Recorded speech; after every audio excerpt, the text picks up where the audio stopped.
اس امت میں سے کچھ لوگ جو بیدار ہو جائیں، جو ہوش میں آ جائیں، جو جاگ جائیں، جنہیں یاد آ جائے. مجھے بڑا پسند ہے یہ ہمدرد کے جو پرچے بچوں کے لیے خاص طور پر جو رسالہ نکلتا ہے، اس میں آپ نے دیکھا ہوگا جاگو اور جگاؤ، جاگو اور جگاؤ. بڑی اچھی اصطلاح ہے، بڑی عام فہم. خود جاگو اور جو جاگ جائیں دوسروں کو جگائیں، بیدار کریں. جو جاگ گئے ہیں، جنہیں یہ ہوش آ گیا ہے، میں مسلمان ہوں، میری ذمہ داری ہے، میں تو بحیثیت مجموعی اس امت کا فرد ہوں جو دنیا والوں کی بھلائی کے لیے برپا کی گئی. میرے ذمہ تو بڑا عظیم فریضہ ہے. وہ فریضہ ہے کہ جو اللہ تعالیٰ اپنے رسولوں کے سپرد کرتا رہا، امر بالمعروف و نہی عن المنکر.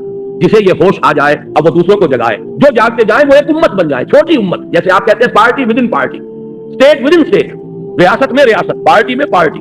ایک بڑی امت ہے، 1 ارب سے زیادہ کی تعداد میں امت محمد ہے اس وقت دنیا میں صلی اللہ علیہ وسلم. لیکن سوئے ہوئے ہیں. کس اعتبار سے سوئے ہوئے ہیں؟ دنیا کے اعتبار سے سوئے ہوئے نہیں ہیں. ہر شخص اپنی بہتری کے لیے کوشاں ہے، زور لگا رہا ہے، دن رات محنت کر رہا ہے. دین کے اعتبار سے سو گئے. بحیثیت امت محمد جو ذمہ داری تھی اس کے اعتبار سے سوئے تھے. تو جو جاگ جائیں وہ جاگیں، آپس میں مل جل کر اس بڑی امت میں چھوٹی امت بنائیں. وَلْتَكُمْ مِنْكُمْ أُمَّةٌ يَدْعُونَ إِلَى الْخَيْرِ. تم میں سے ایک امت تو ایسی لازماً ہونی چاہیے جو خیر کی طرف بلائے اور نیکی کا حکم دے اور بدی سے روکے. اور نوٹ کیجئے آخری ٹکڑا اس آیت کا، وَأُولَٰئِكَ هُمُ الْمُفْلِحُونَ. یہ جان لو کہ صرف وہی ہوں گے فلاح پانے والے.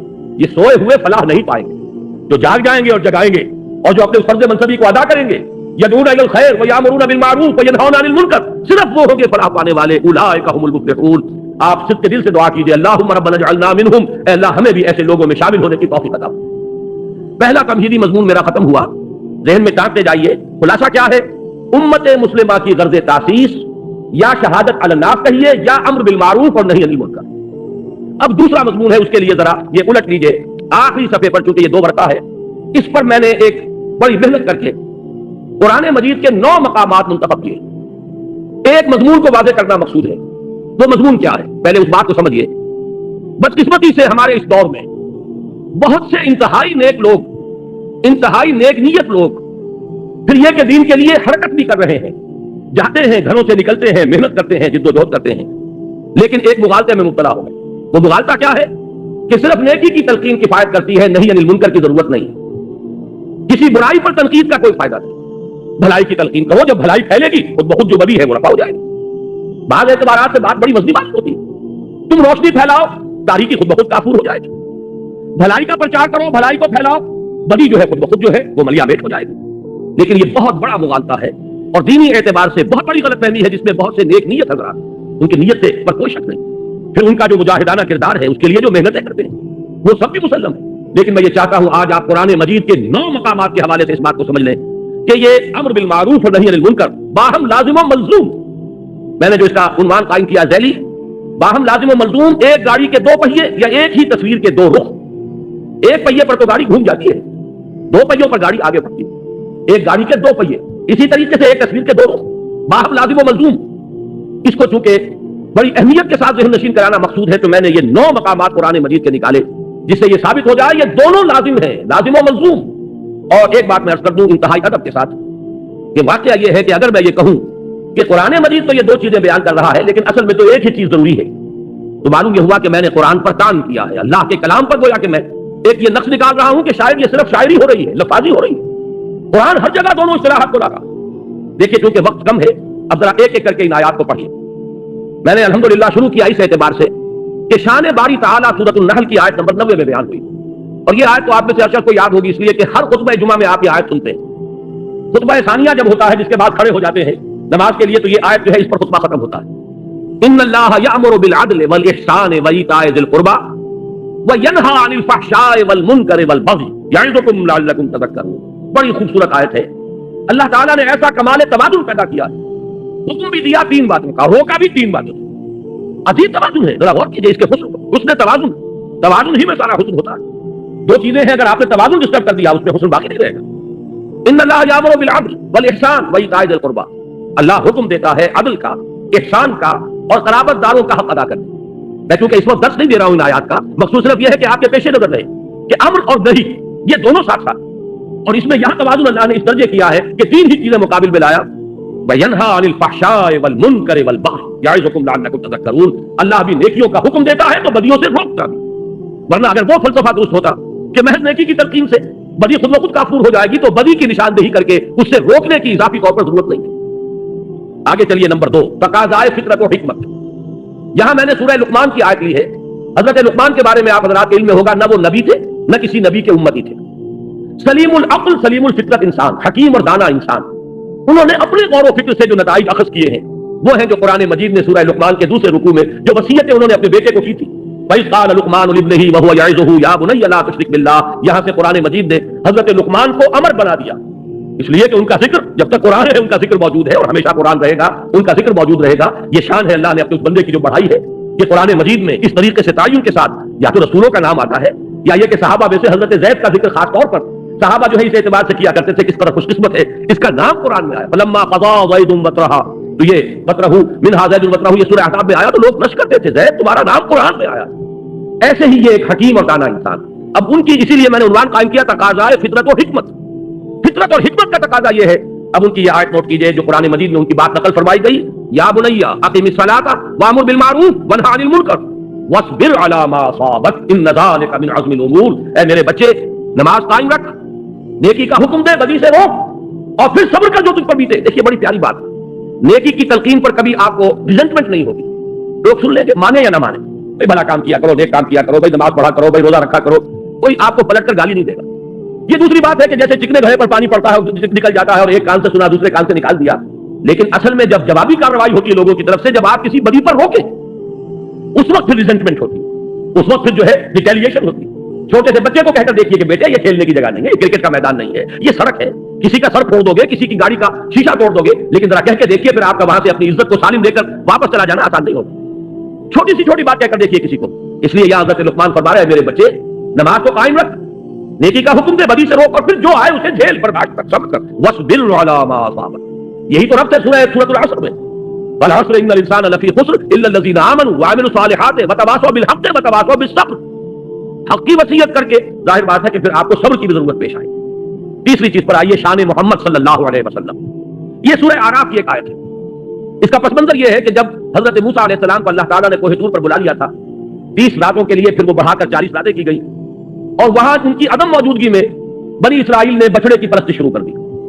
تو جب وہ واپس آئے ہیں تو بہت غضبناک ہوئے، وہ تو آپ کے علم میں پورا واقعہ ہے. پھر سب سے بڑی توبہ ہوئی ہے تاریخ میں، 70,000 یہودی قتل ہوئے ہیں اس مرتد ہونے کی پاداش میں. ہر قبیلے میں سے جنہوں نے شرک کیا تھا تو جو لوگ توحید پر قائم رہے انہیں حکم دیا گیا کہ اپنے رشتہ داروں کو ذبح. مرتد کی سزا اسلام میں قتل ہے. انہوں نے اسلام لانے کے بعد، نبی کے ساتھی ہونے کے بعد اور گائے کی پرستش کی. یہ سارا جو ہے جس کو آج کی اصطلاح میں آپ فرض بھی کہہ سکتے ہیں، بہت بڑا فرض ہوا یہ اپنی اس پارٹی کا. اس کے بعد کوہ طور پر وہ 70 سرکردہ لوگوں کو لے کر حاضر ہوئے. دعا کی پروردگار ہم سے خطا ہو گئی ہے معاف فرما دے اور ہمارے لیے رحمت کا فیصلہ فرما دے. اس کا جواب دیا گیا کہ ایک تو میری رحمت عام ہے، وہ تو ہر شے کے ساتھ، رحمتی وسعت کل شے. ایک میری خاص رحمت ہے جو میں نے لکھ دی ہے اپنے ان بندوں کے لیے جو میرے رسول نبی امی پر ایمان لائیں گے صلی اللہ علیہ وسلم. یہ سورہ اعراف کی آیت نمبر 157 ہے. اس نبی امی کی جو شان بیان ہوئی ہے صلی اللہ علیہ وسلم، وہ آیت ہے یہ الذین یتبعون الرسول النبی الامی الذی یجدونہ مکتوبا عندہم فی التوراۃ والانجیل. وہ لوگ کہ جو پیروی کریں گے میرے رسول نبی امی کی، جس کو وہ دیکھیں گے موجود پائیں گے لکھا ہوا اپنے پاس تورات اور انجیل میں، یعنی جن کی پیشین گوئیاں درج ہوں گی. اب وہ نبی جب آئیں گے کیا کریں گے؟ دیکھیے پہلا کام کیا ہے، یامرہم بالمعروف وینہاہم عن المنکر ویحل لہم الطیبات ویحرم لہم الخبائث. نبی جب آئیں گے میرے نبی امی، میرے رسول نبی امی صلی اللہ علیہ وسلم کیا کریں گے؟ انہیں نیکیوں کا حکم دیں گے، بدی سے روکیں گے. ان کے لیے طیب چیزوں کو حلال ٹھہرائیں گے اور ناپاک اور گندی اور خبیث چیزوں کو حرام ٹھہرائیں گے. لیکن اس میں پہلی شے جو آ رہی ہے وہ کیا ہے؟ وہی گاڑی کے دونوں پہیے لازم و ملزوم، یامرہم بالمعروف وینہاہم عن المنکر. نمبر 4 شان صحابہ رضی اللہ تعالیٰ. اب آپ نے نوٹ کیا ہوگا میں درجہ بدرجہ سیڑھی اتر رہا ہوں. شان باری تعالیٰ سب سے اوپر، پھر وہ فطرت اللہ التی فطر الناس علیہا. اس کو انسانوں کی فطرت کو کہا گیا فطرت اللہ، اس لیے نمبر 2 پر اس کو لایا ہوں. نمبر 3 پر رسول صلی اللہ علیہ وسلم. نمبر 4 پر صحابہ، درجہ بدرجہ نیچے اتر رہے ہیں. صحابہ کی شان کیا ہے؟ سورہ توبہ کی آیت نمبر 71 والمؤمنون والمؤمنات بعضهم اولیاء بعض یامرون بالمعروف وینہون عن المنکر. مومن مرد اور مومن عورتیں آپس میں ایک دوسرے کے ساتھی ہیں، پشت پناہ ہیں، مددگار ہیں، حمایتی ہیں.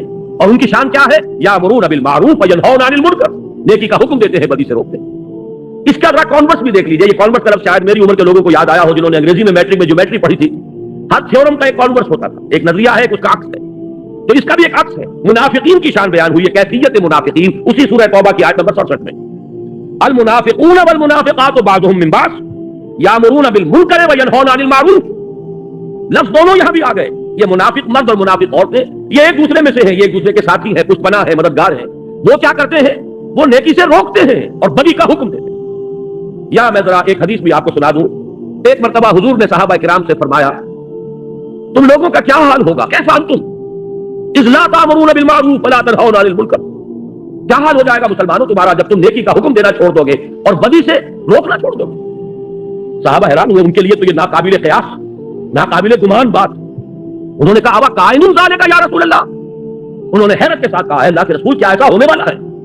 آپ نے فرمایا بل اشد من ذالک سیکون, تم اسی پر حیران ہو رہے ہو میرے صحابہ, اس سے بھی زیادہ شدید کیفیت پیدا ہو جائے. اب وہ حیران ہوئے, وہ کیا ہوگی؟ فرمایا تامرون بالمنکر وتنہون عن المعروف, وہ دور بھی آ جائے گا کہ تم منکر کا حکم دو گے اور بدی کا حکم دو گے اور نیکی سے روکو. یہ وہ شان ہے منافقین کی کیفیت. گویا کہ حضور نے فرمایا ایک وقت آئے گا میری امت میں یہ نفاق عام ہو جائے.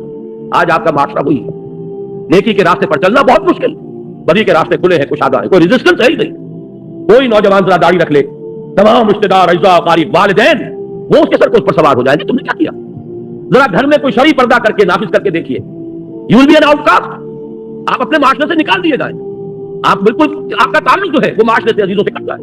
کر کے دیکھیے. اس لیے کہ حضور نے فرمایا تھا بل اشد من ذالک سیکون, کہ میری امت پر وہ وقت بھی آنے والا ہے کہ صرف یہی نہیں ہوگا کہ نیکی کا حکم دینا روک دیں گے اور بدی سے روکنا جو ہے وہ چھوڑ دیں گے, بلکہ اشد من ذالک سیکون, اور وہ کیا ہے؟ تامرون بالمنکر وتنہون عن المعروف, جو کہ اس وقت منافقین کی شان. آگے آئیے, یہ چھٹی آیت میں ابھی آپ کو سنا چکا ہوں پہلے ہی, امت کا فرض منصبی. کنتم خیر امۃ اخرجت للناس تامرون بالمعروف وتنہون عن المنکر. نمبر 7, دور زمان میں امت مسلمہ کے لیے سہ نکاتی لاہ عمل کا نقطہ عروج.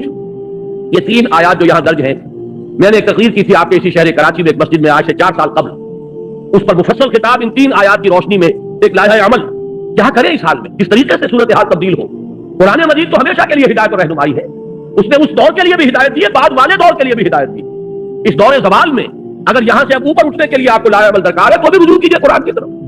قرآن مجید نے ان 3 آیات میں سورہ آل عمران کی آیات 102, 103, 104 ایک سہ نکاتی لاہ عمل دیا ہے, جس میں آخری بات وہ ہے جو ابھی میں نے آیت آپ کو سنائی تھی, وَلْتَكُن مِّنكُمْ أُمَّةٌ يَدْعُونَ إِلَى الْخَيْرِ وَيَأْمُرُونَ بِالْمَعْرُوفِ وَيَنْهَوْنَ عَنِ الْمُنكَرِ وَأُولَٰئِكَ هُمُ الْمُفْلِحُونَ. پہلا نقطہ یہ ہے کہ ہر شخص تقویٰ اختیار کرے.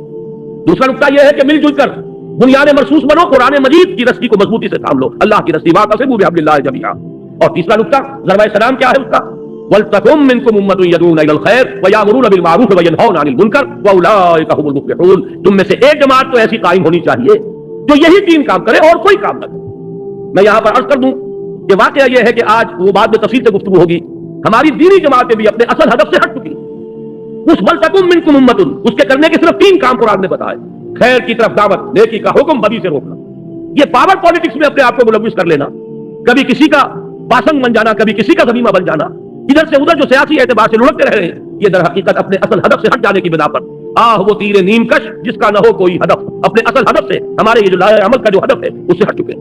بہرحال اس کے ذمن میں عرض کر دوں کہ وہ جو میں نے تقریر کی تھی, وہ بھائی جمیل الرحمان صاحب, اللہ تعالیٰ انہیں صحت بھی دے اور عمر بھی دے, انہوں نے میری کتنی ہی تقریریں ہیں, بڑا مشقت طلب کام ہے یہ ٹیپ سے اتارنا, اور یہ کر رہے ہیں کم سے کم میں سمجھتا ہوں کہ 15 برس ہو گئے ہیں انہیں یہ کام کرتے ہوئے.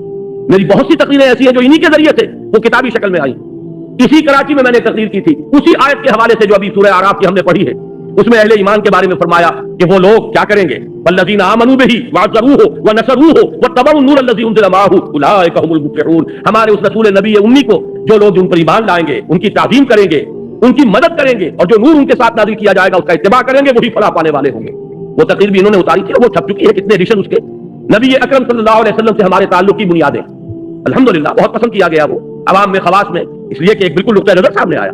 یہ وہ مختلف نقطۂ نظر کہ آیا صرف درود پڑھ دینے سے حق ادا ہو گیا, یا یہ کہ عید میلاد منا لینے سے حق ادا ہو گیا حضور کا صلی اللہ علیہ وسلم, یا جلوس نکال دینے سے حق ادا ہو گیا, یا کوئی اور ذمہ داریاں ہیں ہماری نبی اکرم صلی اللہ علیہ وسلم کے بارے میں. اسی طرح اس تقریر کو بھی انہوں نے اتارا تھا اور اب وہ بھی کتاب کی شکل میں شائع ہو رہی ہے. لیکن تازہ میثاق جو میں خاص طور پر حکم دے کر آیا تھا کہ اس کو جلدی سے شائع کیا جائے, اور بائی ایئر کارگو میں نے منگوایا ہے, آج اس کے نسخے باہر موجود ہیں. یہ کوئی 64 صفحے کا کتاب چاہے جو اس میثاق کے اندر پورا کا پورا آ گیا. لہذا میں آج اس موضوع پر گفتگو نہیں کر رہا. یہ جو سہ نکاتی لاہ عمل ہے, آپ میں سے ہر شخص کوشش کرے کہ اس کو میثاق کے استعمال کو لے کر جائے, اور آج ہی رات اسے پڑھ لے, انشاءاللہ وہ محسوس کرے گا کہ یہ ایک ایسی شے ہے جسے بڑے پیمانے پر مسلمانوں کے اندر عام کرنے کی ضرورت ہے. قرآن نے ہمیں لاہ عمل دیا ہے, کدھر بھٹک رہے ہیں. جیسے حضور صلی اللہ علیہ وسلم, مجھے غزوہ حنین کا وہ وقت یاد آ رہا ہے جب صحابہ, کیونکہ بوچھاڑ ہوئی تھی تیروں کی, بڑی سخت بوچھاڑ, جب حضور اور مسلمانوں کا لشکر جب جا رہے تھے تو ایک تنگ درے میں، پہاڑی کے درے میں سے گزر رہے تھے، اور پہاڑی کے دونوں طرف جو ہے پہاڑوں پر اس درے کے وہ کفار پہلے سے بیٹھے ہوئے تھے، اور انہوں نے جو پھر بوچھار کی ہے تیروں کی تو بھگدڑ مچ گئی۔ اس وقت حضور صلی اللہ علیہ وسلم نے ایک آواز بلند کی، الیہ یا عباد اللہ، الیہ یا عباد، اے اللہ کے بندوں کدھر جا رہے ہیں، آؤ میری طرف۔ میں یہ عرض کر رہا ہوں قرآن آج پکار رہا ہے، الیہ یا عباد اللہ، آؤ میری طرف، میرے پاس پروگرام ہے، میرے پاس عمل ہے، میرے پاس ہدایت ہے، لیکن تم نے مجھے اپنا امام بنایا ہی نہیں۔ یہی وجہ ہے کہ میں نے اس کتاب کا انتصاب لکھا ہے، یہ جو شروع میں ہوتا ہے ان باہمت لوگوں کے نام جو قرآن حکیم کو واقعتاً اپنا امام بنانے کا عزم کر لیں۔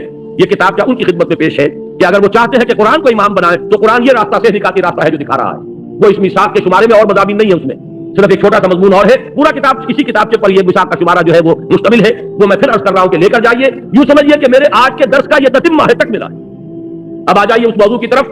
ہم نے 7 مقامات دیکھ لیے کہ جہاں امر بالمعروف اور نہی عن المنکر لازم و ملزوم ہے۔ 8واں یہ سورہ حج کی آیت نمبر 41 ہے، اصحاب اقتدار کا فرض عین، الذین ان مکناہم فی الارض اقاموا الصلاۃ وآتوا الزکاۃ وامروا بالمعروف ونہوا عن المنکر وللہ عاقبۃ الامور۔ وہ لوگ کہ جنہیں اگر ہم اختیار اور اقتدار اور تمکن فی الارض، حکومت عطا فرما دیں تو وہ کیا کریں گے؟ نماز قائم کریں گے، زکوٰۃ کا نظام قائم کریں گے، نیکیوں کا حکم دیں گے، بدی سے روکیں گے۔ وہی امر بالمعروف اور نہی عن المنکر گاڑی کے دونوں پہیے۔ آخری مقام وہ ہے جو آج آپ نے آیات ابھی سنی عزیز اسد الرحمان صاحب سے، یہ ہے سرفروش اور جانباز اہل ایمان کے اوصاف کا ذروہ سنام۔ یہ آیات کاش کے پورا کا پورا درس ان 2 آیتوں پر ہوتا۔ اس کا آغاز ہوا ان اللہ اشتری من المؤمنین انفسهم واموالهم بان لهم الجنہ، اللہ نے تو اہل ایمان سے ان کی جانیں اور مال خرید لیے ہیں جنت کے عوض۔ جنت چاہیے تو جان اور مال میرے حوالے کر دو۔ جو بھی باشعور صاحب ایمان ہے وہ گویا کہ اللہ کے ساتھ ایک بیع و شراء کر چکا، اپنی جان اور مال اللہ کے ہاتھ فروخت کر چکا۔ لہذا اسی کا مظہر یہ تھا کہ وہ لوگ سرفروشی اور جافشانی جب پکارا گیا میدان میں آ گئے، جان ہتھیلی پر رکھ کر۔ اب یہ جو لوگ ہیں ان کے کچھ اوصاف ہیں جو اگلی آیت میں بیان ہوئے، میں پورا آیت کا اس پر ترجمہ نہیں کر رہا، اتنا وقت نہیں ہے، لیکن ذرا نوٹ کیجئے یہ سرفروش لوگ، فدائین لوگ، اللہ تعالیٰ مجھے اور آپ کو توفیق دے کہ ہم بھی یہ تمنا یہ رکھیں جیسے حضور نے فرمایا صلی اللہ علیہ وسلم، لوددت ان اقتل فی سبیل اللہ ثم احیا ثم اقتل، میری بڑی خواہش اور آرزو ہے کہ میں اللہ کی راہ میں قتل ہو جاؤں، پھر مجھے زندہ کیا جائے، پھر ایک مرتبہ اللہ کی راہ میں قتل ہو جاؤں۔ تو یہ خواہش ہمارے دلوں میں بھی آ جائے، لیکن اس خواہش کے ساتھ ساتھ کچھ اوصاف اپنے اندر پیدا کرنے ہوں گے۔ وہ اوصاف کیا ہے؟ التائبون، العابدون، الحامدون، السائحون، الراکعون، الساجدون، الآمرون بالمعروف والناہون عن المنکر والحافظون لحدود اللہ وبشر المؤمنین۔ پہلا وقت توبہ کرنے والے، رجوع کرنے والے، خطا ہو گئی، غلطی ہو گئی، فوراً توبہ کرے، رجوع کرے۔ عابدون، اللہ کے عبادت گزار، اس کے اطاعت شعار، اس کی بندگی کو اپنی زندگی کا اصول بنا لینے والے۔ الحامدون، اللہ کی حمد و ثنا میں مصروف رہنے والے۔ السائحون، لذات دنیاوی سے کنارہ کشی کر لینے والے۔ الراکعون، رکوع کرنے والے اللہ کی جناب میں۔ الساجدون، سجدے کرنے والے اللہ کی بارگاہ میں۔ الآمرون بالمعروف، نیکی کا حکم دینے والے۔ والناہون عن المنکر، اور بدی سے روکنے والے۔ والحافظون لحدود اللہ، اور اللہ کی حدود کی حفاظت کرنے والے۔ وبشر المؤمنین، اے نبی ایسے اہل ایمان کو بشارت دے دی، ان کی کامیابی جو ہے اس کی خوشخبری انہیں سنا دی۔ یہ ضربہ سلام ہے اس لیے کہ یہاں پر امر بالمعروف اور نہی عن المنکر سے بھی اگلا قدم بیان کر دیا گیا، وہ کیا ہے؟ الحافظون لحدود اللہ۔ آپ کے ذہن میں ہوگا کہ میں انقلاب اسلامی کے مراحل کئی مرتبہ بیان ہو چکے ہیں، کتابی شکل میں بھی موجود ہے۔ آخری مرحلہ کیا ہے؟ میں نے عرض کیا ہے ڈیمونسٹریشن، میدان میں آ جانا۔ اب یہ غلط کام ہم نہیں ہونے دیں گے، نہی عن المنکر بالید، طاقت کے ساتھ چیلنج کر دینا کہ یہ کام اب تک تو ہم خوشامد کر رہے تھے، اب تک ہم کہہ رہے تھے کہ خدا کے لیے باز آ جاؤ، اب نہیں ہونے دیں گے، ہماری لاٹھوں پر حکم، جیتے جی نہیں ہونے دیں گے۔ یہ ہے حفاظت اللہ کے حدود کی۔ آپ کو معلوم ہے کہ آپ کی فوج، اس کا مقصد کیا ہے؟ یہ جو ارب روپیہ خرچ ہوتا ہے فوج پر، آپ کے بجٹ کا بہت بڑا حصہ صرف ہوتا ہے فوج پر، کیا مقصد ہے اس کا؟ آپ کی زمین کے ایک چپے کے محافظ بن کر کھڑے ہو جائیں، سرحدوں کے محافظ بن کر کھڑے ہو جائیں، جان دے دیں، لیکن یہ کہ ایک چپا زمین کا، ایک انچ جو ہے اس ملک کی، وہ دشمن کے حوالے کرنے کے لیے تیار نہ ہو۔ ابھی 16 کروڑ نہیں، تقریباً 20 کروڑ روپیہ جو ہے ایکسرسائز پر خرچ ہو گیا۔ یہ ایکسرسائز کائے کے لیے؟ تاکہ ہماری افواج چاقو چوبند رہے، تیار رہے، کوئی بھی صورتحال پیدا ہو جائے سست پڑے ہوئے نہ ہو، زنگ نہ لگا ہوا ہو کہیں۔ یہ سب کچھ کس لیے؟ حفاظت، حدود اللہ، حدود ارضی کی حفاظت، زمین کے وطن کی حدود کی حفاظت۔ اسی طرح اللہ کی بھی حدود ہے، تلک حدود اللہ فلا تقربوها، دیکھو یہ اللہ کی حدود ہے، اس سے قریب نہ پھٹکو۔ کہیں آتا ہے فلا تعتدوها، یہ اللہ کی حدود ہے، انہیں پامال نہ کرو، ان سے تجاوز نہ کرو۔ یہ حدود اللہ۔ اب اللہ کا ایک بندہ وہ سرفروش، ان اللہ اشتری من المؤمنین انفسهم واموالهم بان لهم الجنہ، جو جان اور مال بیچ چکے اللہ کے ہاتھ، وہ در حقیقت اس کی چوٹی کیا ہے؟ وہ اللہ کے حدود کا محافظ بن کر کھڑا ہوتا ہے۔ میرے جیتے جی یہ اللہ کی حد جو ہے یہ پامال نہیں کی جائے گی، میں زندہ رہوں، اور اللہ کی حدود جو ہے پامال کر دی جائے، نہیں ہوگا۔ جب یہ الفاظ میں کہہ رہا ہوں مجھے حضرت ابوبکر صدیق یاد آ گئے رضی اللہ تعالیٰ عنہ، انہوں نے یہی فرمایا تھا ایبدل الدین وانا حی، کیا دین کے اندر تغیر کر دیا جائے گا جبکہ میں ابھی زندہ ہوں؟ میری زندگی میں نہیں ہو سکتا۔ جبکہ کچھ لوگوں نے زکات دینے سے انکار کیا تھا اور کچھ حضرات نے مشورہ دیا تھا آپ یہ اتنے سارے محاذ ایک دم نہ کھول لیجئے، ایک طرف تو مدعیان نبوت ہے کلم کھلا مرتد، ٹھیک ہے ان کے خلاف اقدام کیجئے، لیکن انہوں نے کسی نبی کو تو نہیں مانا ہے، کسی چیز کا انکار نہیں کیا ہے، کلمہ پڑھ رہے ہیں، آپ ان کے خلاف جو ہے محاذ نہ کھولیے، اس لیے کہ اس وقت بڑے حالات مخدوش ہیں۔ تو الفاظ کیا تھے ابوبکر صدیق کے؟ کیوں بن گئے وہ افضل البشر بعد الانبیاء بالتحقیق؟ یہ وہ مقام جو حاصل ہوا ہے ایبدل الدین، کیا دین کے اندر تبدیلی کر دی جائے گی وانا حی، اس حال میں کہ میں زندہ ہوں؟ نہیں ہو سکتا۔ فرمایا تھا انہوں نے جب حضرت عمر نے یہ کہا تھا، مشورہ دیا تھا کہ اس وقت حالات ٹھیک نہیں ہے، آپ ایک طرف جو جیش اسامہ ہے اس کو بھی نہیں روک رہے، روم کے ساتھ ٹکراؤ جو ہے اسے بھی جاری رکھ رہے ہیں، اس دلیل پر کہ حضور نے جو جھنڈا باندھ دیا تھا میں اسے کیسے کھول دوں؟ حضور نے لشکر تیار کر دیا تھا، جائے گا تو کیا کریں گے؟ یہاں پہ کون محافظ ہوں گے؟ تو انہوں نے فرمایا تھا کہ اگر کوئی محافظ نہ ہو، اگر درندے آ کر ابو بکر کو نوچیں تب بھی یہ کام ہو کر رہے گا، اس لیے کہ نبی صلی اللہ علیہ وسلم اللہ کے رسول کا خلیفہ ہوں، ان کے جو کام ہے ان کے مشن کی تکمیل میرا مقصد ہے زندگی، یہ ہے حفاظت حدود اللہ۔ تو یہ جو یہاں 9 اوصاف بیان ہوئے ہیں، اللہ تعالی ہمیں ان میں سے ایک ایک وصف اپنے اندر جذب کرنے کی توفیق عطا فرمائے۔ التائبون العابدون الحامدون السائحون الراکعون الساجدون الآمرون بالمعروف والناہون عن المنکر والحافظون لحدود اللہ۔ پھر کوالیفائی کرتا ہے آدمی، یہاں پہنچتا ہے اب کوالیفائی کرتا ہے اس بشارت کے لیے، وبشر المومنین، اے نبی ایسے اہل ایمان کو بشارت دے دی جنہوں نے اپنی جانیں اور مال اللہ کے ہاتھ فروخت کر دیے، اور اس فروخت کرنے کے بعد ان کی زندگی کا، ان کے کردار کا، ان کے شب و روز کا نقشہ یہ۔ بہرحال اگرچہ اس میں کئی دوسرے مضامین بھی ضمنی طور پر آ گئے، لیکن میرے اس بیان کا مقصد کیا تھا؟ اس حقیقت کو واضح کرنا کہ امر بالمعروف اور نہی عن المنکر انسیپریبل ہے، ان کو ایک دوسرے سے جدا نہیں کیا جا سکتا، یہ ایک ہی حقیقت کے اجزاء لا ينفك ہیں، لا ينفك غیر منفک، جس کو علیحدہ نہیں کیا جا سکتا۔ یہ غلط فہمی رفع ہو جانی چاہیے۔ یہ مغالطہ جنہیں بھی ہیں انہیں اللہ تعالیٰ ان کو اپنے اس مغالطے پر متنبع اور مطلع ہونے کی توفیق عطا فرمائے۔ ہمارا کام یہی ہے کہ جو بات کتاب و سنت سے سمجھ میں آتی ہے اسی کو ہم لوگوں کے سامنے بیان کریں اور عام کریں۔ باقی یہ ہے کہ لوگوں کے دل میں اور ان کے ذہن کے اندر ان باتوں پر ڈالنا یہ اللہ کے ہاتھ میں، یہ کسی انسان کے بس میں نہیں۔ میں پہلے عرض کر چکا ہوں، نیکی بھی ہے، تقویٰ بھی ہے، جد و جہد بھی ہے، حرکت بھی ہے، محنت بھی ہے، لیکن ایک بہت بڑا مغالطہ کہ صرف بھلائی کی تلقین، صرف نیکی کی تلقین، صرف فضائل کی تلقین کے ذریعے سے سارے معاملات دور صحیح ہو جائیں گے، ساری گندگیاں دھل جائیں گی، یہ ممکن نہیں ہے۔ قرآن مجید 9 مقامات پر اگر امر بالمعروف اور نہی عن المنکر کو متوازن طریقے سے بالکل بیلنس اجزاء لا ينفك کی حیثیت سے بیان کر رہا ہے، تو ہم میں سے کسی کو یہ حق نہیں پہنچتا کہ اس میں سے کسی ایک کو غیر ضروری یا اضافی قرار دے دے، معاذ اللہ ثم معاذ اللہ۔ اب پلٹ لیجئے، اب تیسری بات جو ہے، میں آج ذرا اس مختلف انداز میں درس دے رہا ہوں، اب تک میں نے 2 باتیں عرض کی۔ ایک یہ کہ امت مسلمہ کی غرض تاسیس کے لیے قرآن کی اصطلاحات 2 ہے، شہادت علی الناس اور امر بالمعروف نہی عن المنکر۔ نمبر 2 یہ کہ امر بالمعروف نہی عن المنکر یہ ایک ہی حقیقت کے 2 پہلو، یہ لازم و ملزوم ہے، یہ ایک ہی گاڑی کے 2 پہیے ہیں۔ اب تیسری بات یہ ہے کہ ان میں اہم تر نہی عن المنکر ہے، اگر علیحدہ غور کرنا ہے، اور خاص طور پر علماء اور صوفیاء اور احبار اور رہبان ان کے کرنے کا اصل کام یہی، یہ میں چاہتا ہوں کہ اچھی طریقے سے آپ سمجھ لیں، اس لیے کہ عنوان میں نے نوٹ کرایا تھا علماء و صلحاء کے کرنے کا اصل کام اور عذاب الہی سے نجات کی واحد راہ۔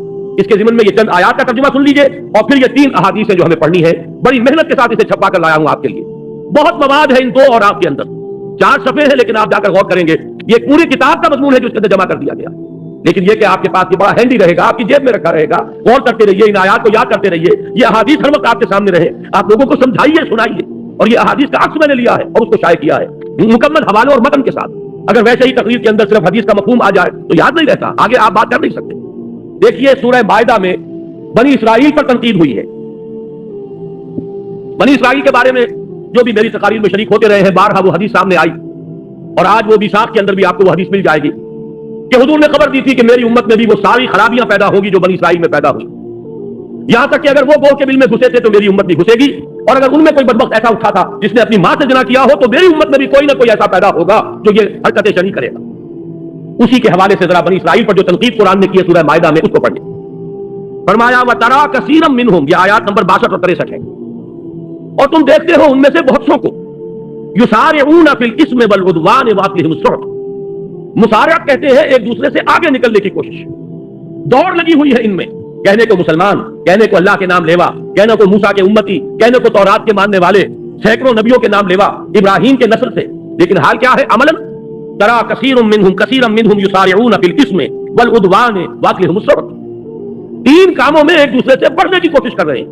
وہ کیا ہے؟ اسم، گناہ کا کام، حق تلفی کا کام، لوگوں کے حقوق ضبط کرنے اور سلب کرنے کا کام، والعدوان اور زیادتی اور ظلم تعدی، واکلہم السحت اور حرام خوری کے اندر سود خوری ہو رہی ہے، حرام خوری ہو رہی ہے، جوا ہو رہا ہے۔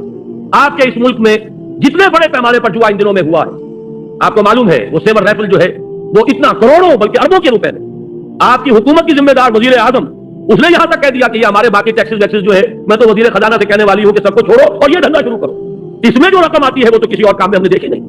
یہ کون سے لوگ؟ وہی مسلمان، وہی محمد کے نام لیوا، وہی وہ انعامات کی امید میں جوا کھیلنے والے، وہی لاکھوں لوگوں نے اگر حصہ لیا ہے تو یہ کوئی آسمان سے اترنے والی کوئی دوسری مخلوق نہیں تھی، یہ کوئی ہندو نہیں آ گئے تھے، یہودی نہیں آ گئے تھے، یہی امت محمد صلی اللہ علیہ وسلم۔